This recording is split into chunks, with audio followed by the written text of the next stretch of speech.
Fenomena iklim La Nina yang melanda Indonesia diperkirakan akan mencapai puncaknya dalam 2 bulan ke depan. Fenomena alam yang ditandai dengan meningkatnya curah hujan di berbagai wilayah ini diprediksi akan disertai berbagai bencana hidrometeorologi seperti banjir dan juga tanah longsor.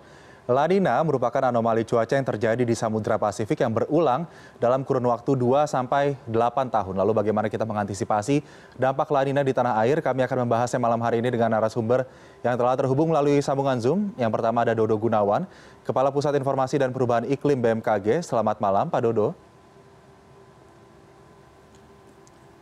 Pak Dodo, selamat malam.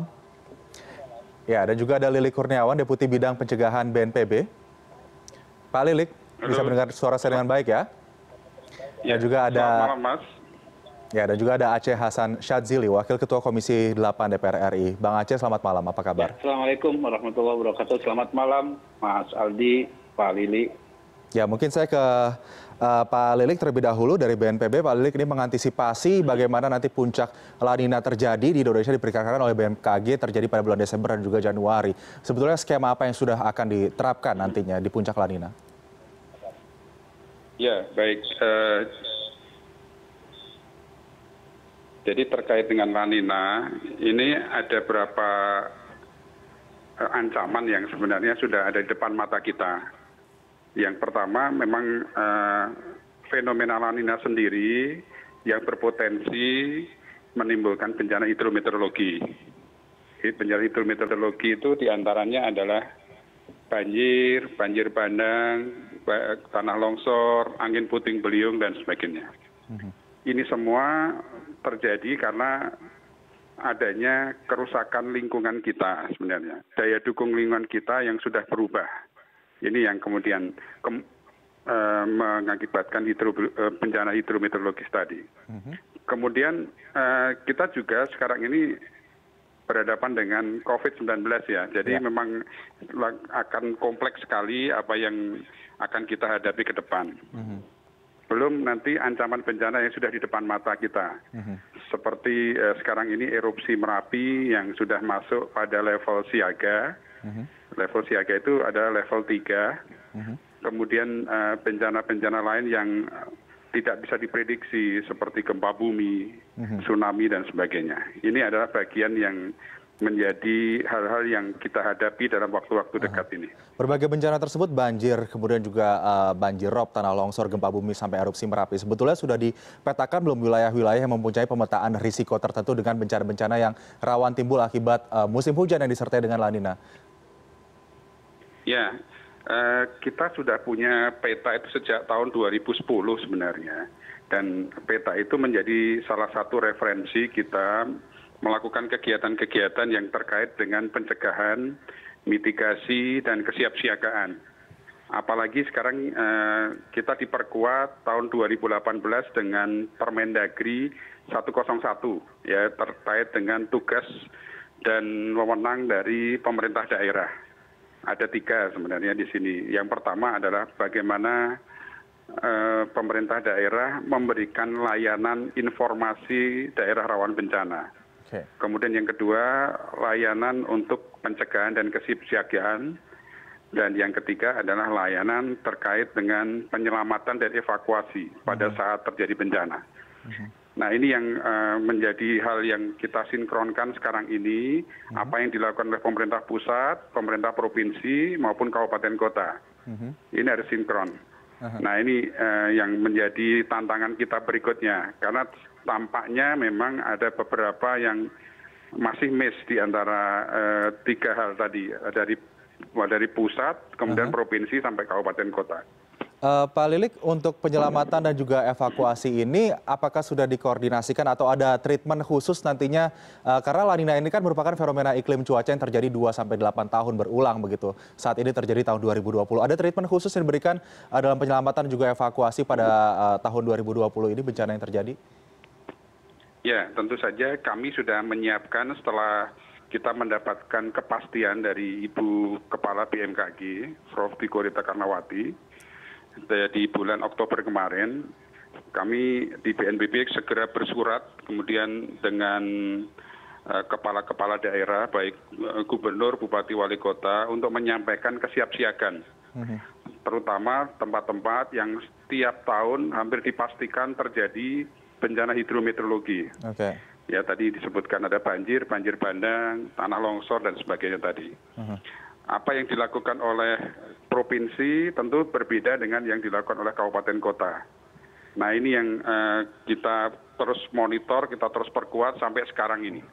Oke, baik. Saya mungkin langsung lempar ke Bang Aceh Hasan Syadzili. Bang Aceh, melihat bagaimana nanti fenomena La Nina ini akan mencapai puncaknya di bulan Desember sampai Januari 2021. Sebetulnya Bang Aceh melihat bagaimana kesiapan koordinasi antar daerah dan juga BNPB untuk kemudian bisa mengantisipasi adanya bencana hidrometeorologi akibat La Nina.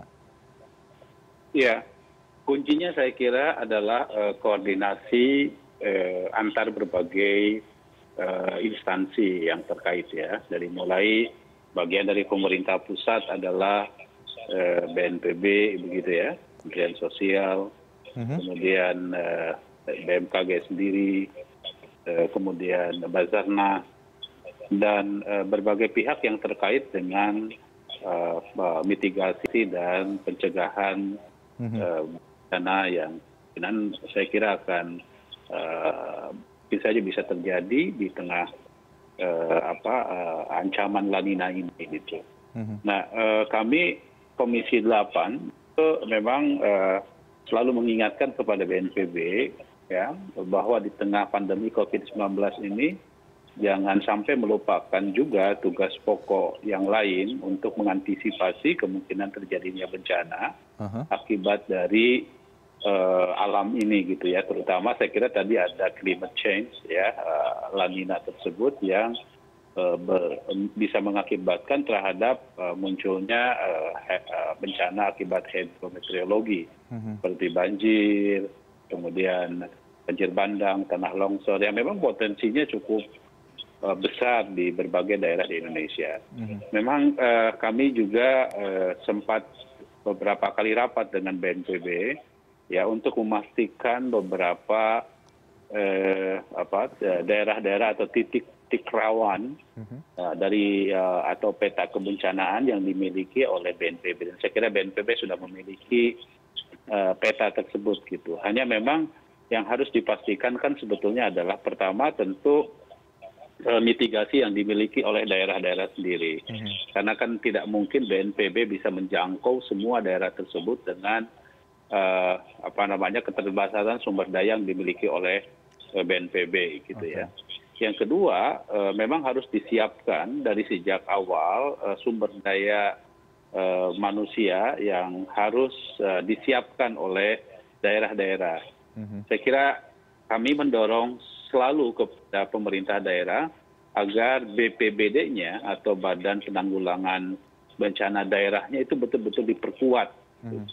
Mereka harus memiliki tenaga kebencanaan yang siap siaga, ya.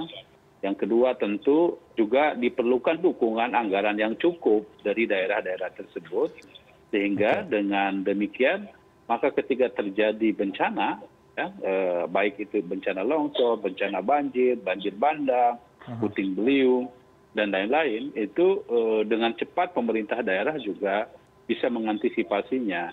Nah, perangkat organisasi ini ya, baik sumber daya manusia, dukungan anggaran, komitmen dari kepala daerah, itu terus-menerus kami dorong di dalam rapat-rapat kami, ya, dan termasuk juga saat ini kami sedang merevisi Undang-Undang Penanggulangan Bencana, ya, agar keterlibatan berbagai pihak dalam konteks mitigasi bencana itu betul-betul dilakukan secara lebih kuat, lebih intensif gitu ya. Sebagai negara yang berada pada ring of fire, itu potensi-potensi akibat dari bencana yang diakibatkan La Nina ini ya mengancam kita semua gitu.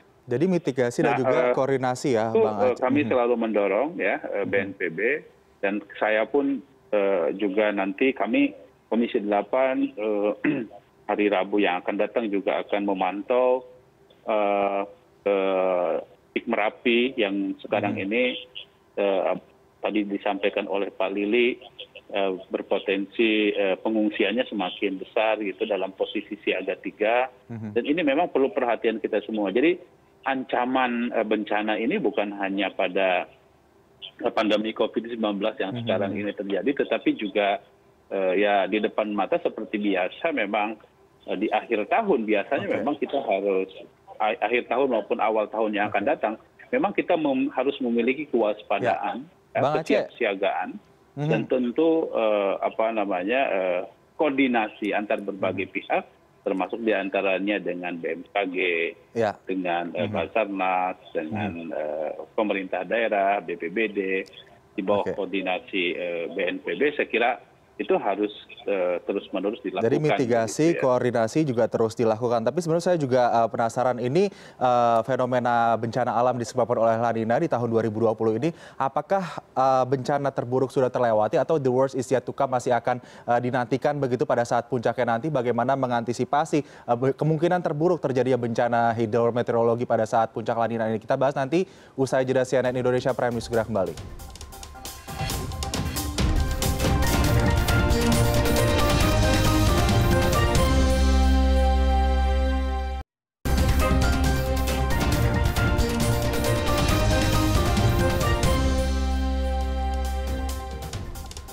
Ya, terima kasih Anda kembali di CNN Indonesia Prime News, dan sebelum kita lanjutkan dialog, saya akan mengajak Anda untuk melihat penjelasan dampak fenomena La Nina bersama anchor CNN Indonesia Putri Ayuning Tias berikut ini. Fenomena La Nina mulai terlihat di Indonesia. La Nina sebenarnya diangkat dari bahasa Spanyol, artinya anak perempuan, ini dia. Dan lawannya adalah fenomena cuaca El Nino, artinya anak laki-laki. Ini dia. Ini adalah fenomena cuaca yang kompleks. El Nino akan mengurangi curah hujan di Indonesia, sementara La Nina akan meningkatkan curah hujan di Indonesia. Bagaimana La Nina bisa terjadi? Pertama kita kenali dulu yang namanya angin pasat timur atau trade winds. Nah, angin pasat timur ini bergerak dari timur ke barat, dari bagian utara ke arah garis khatulistiwa. Nah, La Nina merupakan anomali suhu permukaan air di Samudra Pasifik bagian timur yang suhunya turun, artinya lebih dingin ya. Lalu diikuti dengan kecepatan trade winds yang meningkat lebih cepat nih, dan kemudian mendorong massa air hangat ke arah Samudra Pasifik bagian barat atau Pasifik Ekuatorio Barat. Jadi La Nina ini bukan jenis badai tropis ya. Nah, kemudian massa air hangat ini tentu akan mempengaruhi cuaca di Indonesia. Ditambah dengan sinar matahari, ada penguapan, dan terjadi membantu pembentukan awan. Kita bicara soal awan, awan hujan salah satunya adalah awan cumulonimbus.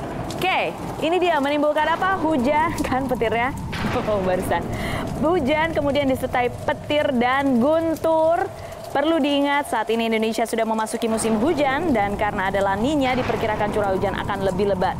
Bahkan prediksinya naik 40%. Dan BMKG juga memprediksi beberapa wilayah akan mengalami musim hujan lebih awal.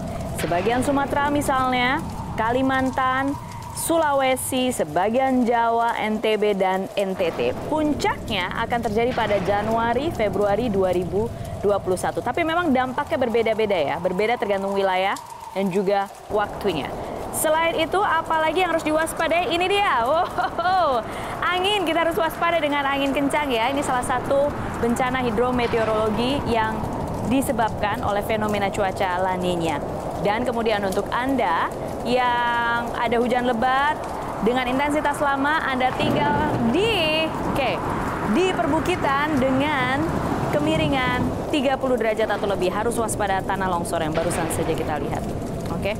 Dan sekarang Indonesia berarti dilanda pandemi COVID-19 yang belum selesai dan juga dampak fenomena cuaca La Nina. Jadi jangan lupa kita harus ngapain? Jangan lupa tetap pakai masker. Jangan lupa bawa payung atau jas hujan untuk melindungi diri Anda dari hujan. Tetap jaga jarak, oke? Jaga kebersihan, tidak hanya diri sendiri tapi juga kebersihan lingkungan. Ya, itu tadi eksplanatori dari Putri Ayuning Tias tentang apa itu La Nina. Dan pada dialog pada malam hari ini kami juga akan bergabung dengan Dodo Gunawan, Kepala Pusat Informasi dan Perubahan Iklim BMKG. Pak Dodo bergabung bersama kami. Selamat malam Pak Dodo. Selamat malam. Ya, Pak Dodo, tadi kita sudah mulai perbincangan soal waspada puncak La Nina di 2 bulan Desember dan juga Januari ini. Pak Dodo, sebetulnya kami juga sudah mengkurasi tadi sebelumnya tentang bencana alam banjir, banjir bandang tanah longsor terjadi pada akhir pekan atau sepanjang sepekan ini. Begitu. Untuk puncak La Nina sendiri, apakah fenomena bencana yang terjadi ini sudah lewat titik puncaknya atau akan diprediksi masih akan ada bencana alam yang lebih parah lagi ke depannya? Ya, selamat malam. Pertama mungkin tadi yang ulasan terkait La Nina atau angin pasat, mohon saya sedikit meluruskan bahwa angin pasat itu angin yang tiupannya timur barat arah ya, bukan dari utara. Baik. Jadi itu terkait dengan namanya sirkulasi Walker, itulah yang mendorong terjadinya Nina di wilayah Indonesia. Okay. Kalau timur barat itu, utara selatan itu terbentuk setelah di wilayah Indonesia namanya monsun, sirkulasinya daratan kita kenal ya pada saat monsun Asia, atau sebaliknya pada musim kemarau kita kenal musim angin tenggara, memang dari arah Australia. Oke, jadi terkait dengan La Nina, saat ini memang sedang berlangsung ya fenomena La Nina ini. Dan sebagaimana BMKG memprediksi bahwa musim hujan hingga saat ini sudah sebagian besar wilayah Indonesia, kalau dihitung-hitung berdasarkan namanya zona musim, itu sudah 56% mengalami musim penghujan di Indonesia. Sumatera tentu saja sudah hampir sebagian besar memasuki musim hujan ya, berada dalam musim hujan.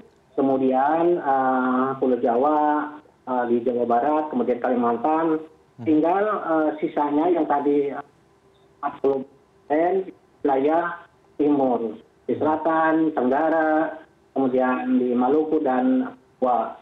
Jadi secara musim memang seperti itu. Nah, kemudian musim hujan kali ini, musim ini dipengaruhi oleh kondisi tadi di depan sudah disampaikan dan BMKG juga sudah memprediksi bahwa kondisi musim hujan ini disertai dengan fenomena La Nina.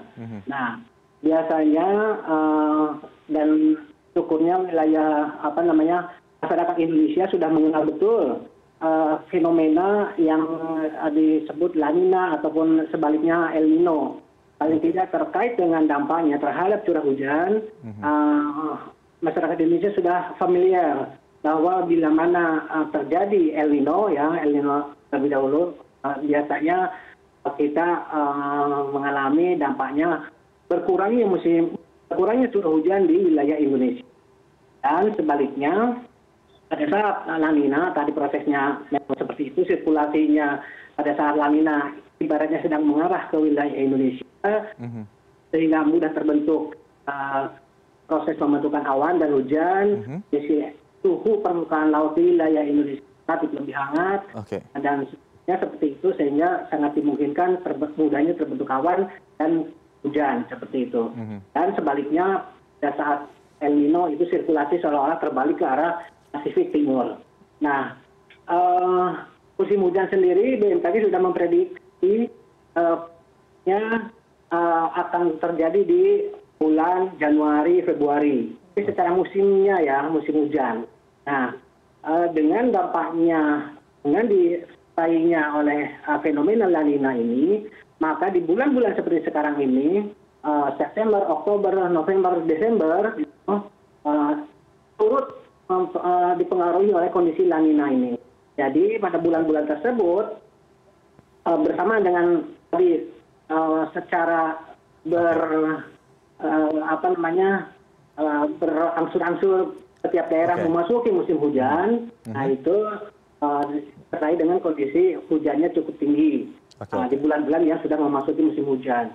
Kemudian sebenarnya nanti pada bulan Januari Februari itu sudah musim penghujan di wilayah Indonesia, artinya monsun itu sendiri sudah berperan aktif gitu, dan akan mendapatkan puncaknya musim hujan. Jadi seperti itu, Mas Aldi. Baik. kondisi bagaimana pengaruh La Nina terhadap kondisi musim penghujan di Indonesia. Ya. Okay. Jadi ini yang sekarang ini mulai dari Oktober, November, Desember nanti ini pengaruh La Nina masih cukup dominan. Oke, pengaruh Kemudian La Nina masih Januari, dominan. Musim hujannya sendiri memang. Baik. Dan bagian besar biasanya puncak-puncaknya di musim itu.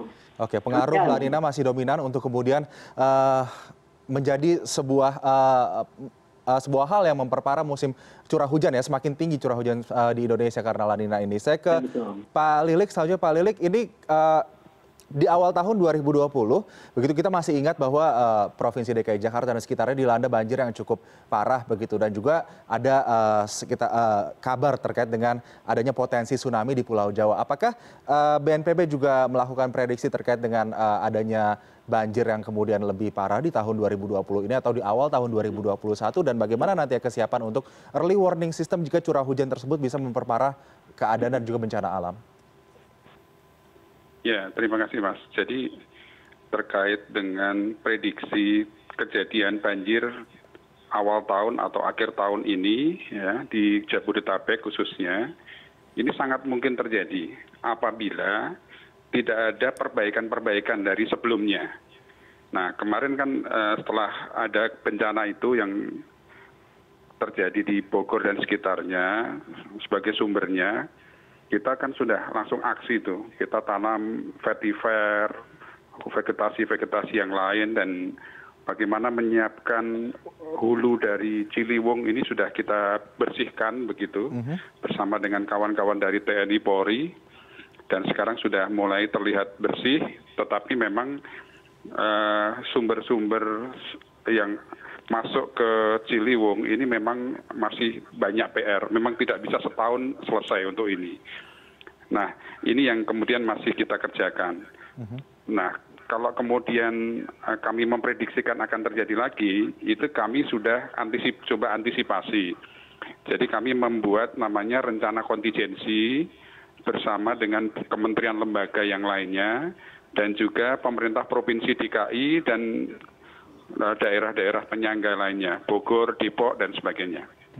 Nah, ini nanti hari Senin tanggal 30 November kita akan lakukan TFG namanya, Tactical for Game, yaitu bagaimana kita berbagi peran apabila kemudian kejadian seperti tahun 2020 tadi, awal 2020, itu terjadi lagi di awal 2021. Ini yang pertama. Kemudian yang kedua, sistem peringatan dini yang sudah coba kita siapkan adalah dari hulu ke hilir sekarang ini. Jadi memulai sistem peringatan dini itu bukan hanya alatnya saja, tapi ada 4 siklus ya, 4 kuadran yang kita siapkan. Yang pertama adalah bagaimana memahami risiko bencana yang ada. Jadi intinya adalah pemerintah daerah maupun masyarakat harus sudah tahu daerah-daerah mana yang memiliki risiko terjadi banjir akibat fenomena La Nina ini. Kemudian yang kedua, memastikan kawan-kawan kita dari BMKG, kemudian Kementerian PU dan yang lain-lain, untuk kemudian memberikan informasi pada kami ya, dan juga pemerintah daerah terkait dengan kemungkinan terjadinya hujan ekstrim yang ada di Das Ciliwung. Nah, kemudian yang ketiga, kami mencoba memastikan semua informasi yang sudah dihasilkan oleh BMKG tadi, ini sampai betul ke pemerintah daerah dan masyarakat. Jadi ini diseminasi informasi. Dari memastikan masyarakat mendapatkan informasi itu. Jadi ada kemungkinan terulang banjir besar yang terjadi pada awal tahun 2020, Pak Lilik? Ada kemungkinan apabila memang tidak ada perubahan terkait dengan Das Ciliwung, Mas. Untuk memperbaiki Das Ciliwung memang tidak bisa diselesaikan hanya dalam 1 tahun. Jadi beberapa tempat memang sudah dilakukan perubahan-perubahan, terutama di daerah hulu. Jadi hulu di Ciliwung sudah dibersihkan ini. Jadi kita harapkan airnya sudah mulai lancar di sana. Baik, mungkin saya langsung lempar ke Bang Aceh. Bang Aceh, sebetulnya Bang Aceh melihat bagaimana pemerintah daerah ataupun seluruh pemangku kebijakan dalam mengantisipasi adanya fenomena atau risiko bencana akibat fenomena La Nina ini sudah responsif belum terhadap berbagai peringatan ataupun imbauan yang disampaikan informasi dari BMKG maupun BNPB? Ya, saya sih sebetulnya Mas Aldi agak skeptik ya dengan upaya mitigasi yang dilakukan antara pemerintah daerah dengan pihak-pihak yang terkait, terutama saya kira dengan apa yang disiapkan oleh BNPB dan BMKG serta berbagai pihak yang memang seharusnya memang memiliki tanggung jawab untuk mempersiapkan mitigasinya, early warning systemnya gitu. Oke. Yang saya maksud, saya skeptik misalnya ya, bahwa belajar dari kasus yang terjadi pada awal 2020 yang lalu, kan seharusnya dari sejak awal kita sudah bisa mengantisipasi terutama di DAS ya, daerah aliran Sungai Ciliwung, itu seharusnya memang diselesaikan lah gitu ya, infrastrukturnya gitu ya, kemudian sodetan-sodetan yang diperlukan untuk mengantisipasi derasnya air Ciliwung akibat dari kiriman, banjir kiriman maupun yang berasal dari curah hujan yang sangat tinggi. Ini jangan sampai kemudian mengulang-ulang ya peristiwa akan kita memang tidak menyediakan payung sebelum hujan gitu. Jadi pada saat kejadian atau peristiwa bencana, lalu kemudian kita semua menjadi ribut gitu ya. Padahal kita seharusnya memang selalu mengantisipasi jauh-jauh hari kemungkinan itu terjadi gitu. Nah, dan ini saya kira bukan hanya terjadi di DKI Jakarta saja, tetapi di daerah-daerah yang memang memiliki potensi terjadinya apa yang disebut dengan bencana akibat dari hidrometeorologi itu gitu ya. Nah karena itu ya kami di Komisi 8 selalu mengingatkan kepada mengawasi atas kinerja baik BNPB maupun pemerintah daerah agar sistem kebencanaan kita, disaster management kita itu betul-betul siap ya untuk mengantisipasi kemungkinan yang terjadi akibat dari perubahan iklim, akibat dari La Nina, akibat dari karena kan ini saya kira bukan hanya di Jakarta tetapi juga di daerah-daerah yang lain ya. Implikasi dari La Nina juga kan bisa merusak misalnya daerah pertanian ya, dan itu kemudian bisa menimbulkan efek dari ketahanan pangan kita. Ya, hal-hal semacam ini saya kira harus dipikirkan secara lebih komprehensif dari kita begitu ya. Dan itulah maka itu yang saya sampaikan bahwa memang di bawah koordinasi BNPB ya, sinergi antara pemerintah daerah dengan pemerintah pusat ini menjadi kuncinya. Kalau misalnya tidak ada sinergi, masing-masing tidak memiliki keengganan, masing-masing memiliki keengganan untuk saling berkomunikasi, ya, menyampaikan informasi kepada masyarakat dalam satu narasi yang sama. Masyarakat jangan dibuat bingung dengan berbagai macam informasi yang bisa menimbulkan justru ketidaksiapsiagaan kita. Inilah yang kemudian membuat peristiwa berbagai macam bencana bisa menimbulkan korban. Sekali lagi, ini soal bagaimana kesiapsiagaan kita dan kita bisa menghindari atau setidaknya kita bisa bersahabat dengan alam. Oke. Nah, kuncinya saya kira di situ dan saya kira ya ada waktu beberapa bulan yang lalu kita untuk mempersiapkan infrastruktur DAS Ciliwung ya, mempersiapkan sodetan, mengantisipasi pembangunan infrastruktur untuk daerah aliran sungai dan lain-lain. Saya kira itu adalah kunci dari penanganan mitigasi bencana kita untuk menghadapi bencana hidrometeorologi itu gitu. Ya, tidak hanya mitigasi bencana dari BMKG ataupun BNPB, tapi juga pemerintah daerah dan seluruh pemangku kewenangan ini harus responsif ya. Bang Aceh, saya nanti akan tanya ke Pak Dodo. Pak Dodo, sebetulnya untuk memitigasi potensi risiko bencana di wilayah Indonesia begitu, hal-hal apa saja yang harus diantisipasi, bencana apa saja yang akan datang akibat adanya puncak La Nina ini? Dijawab nanti usai jeda CNN Indonesia Prime News.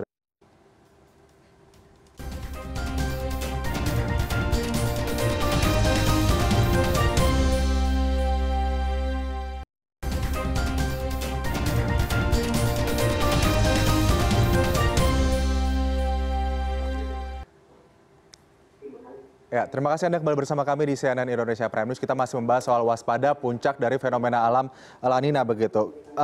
Tadi Bang Aceh sempat menyatakan bahwa cukup skeptis terhadap respon dari pemerintah dan seluruh pemangku kepentingan terhadap mitigasi yang dilakukan oleh BMKG maupun BNPB untuk kemudian melakukan langkah menanggulangi dampak dari puncak La Nina. Saya akan tanyakan ke Pak Dodo. Pak Dodo. Sampai dengan ya, Pak Dodo. Ya. Ya, Pak Dodo, ini tadi Bang Aceh skeptis terhadap respon dari pemangku kepentingan untuk kemudian mengatasi dampak fenomena bencana yang terjadi karena La Nina. Sebetulnya, Pak Dodo, apa yang harus benar-benar pemerintah dijadikan catatan begitu terkait dengan perubahan fenomena alam yang terjadi pada saat puncak La Nina? Bencana apa yang kira-kira harus menjadi perhatian utama dari pemerintah dan juga BNPB dan lain-lain? Iya, tadi Pak, yang saya sampaikan dampak dari curah hujan tinggi biasanya di daerah hulu menyebabkan gerakan tanah longsor gitu, karena kan sifat di sana tanah berlereng seperti itu. Kemudian juga tidak ditutup kemungkinan adanya banjir bandang seperti itu. Kemudian juga banjir karena curah hujan tinggi. Nah, hal-hal yang seperti ini oleh karenanya kami dari BMKG sedini mungkin menyampaikan informasi-informasi terkait potensi bencana hidrometeorologi ini. Jadi perkiraan mulai dari cuaca harian, kemudian musimnya, El Nino-nya, La Nina-nya seperti apa, yang akan menyertai curah hujan. Ini yang kami sampaikan seawal sedini mungkin oleh BMKG. Kemudian mengalir informasi ini ke BNPB yang akan siap menyampaikan informasi ini kepada seluruh masyarakat. Ya. Tentu tadi di hulu seperti itu potensi bencananya, kemudian sepanjang daerah aliran sungai akan potensi banjir dan banjir bandang bahkan seperti itu. Sehingga kesiapan seluruh masyarakat mulai dari hulu sampai hilir yang beda kesiapannya. Artinya kalau di daerah yang rendahnya, hilirnya, tentu bagaimana air itu harus dapat mengalir dengan baik di yang sungai. Jadi kesiapan bagaimana drainase dapat mengalir dengan cepat. Ini kan terkait dengan masyarakat kita yang berada hanya lebih banyak di hilirnya, di sepanjang daerah aliran sungai seperti itu khususnya. Jadi sudah karena ada pada saat hujan tinggi pun yang diberikan, tidak hanya gitu. daerah sepanjang daerah aliran sungai saja yang berpotensi tergenang itu. Kan kita tahu kejadian Jakarta kemarin awal tahun itu curah hujan sudah dari hulu sepanjang Ciliwung, kemudian di daerah Jakartanya sendiri juga kita tertimpa curah hujan tinggi. Jadi yang seperti ini yang lebih harus diwaspadai.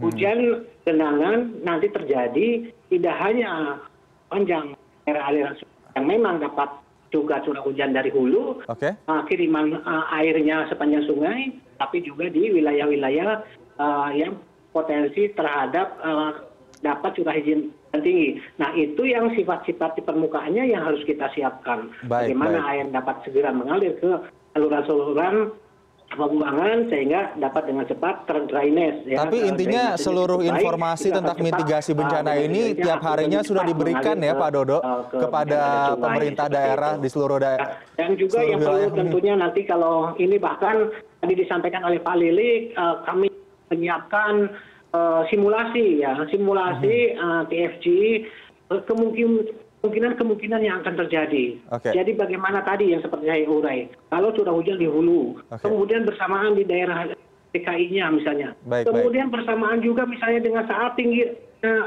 penyerob itu.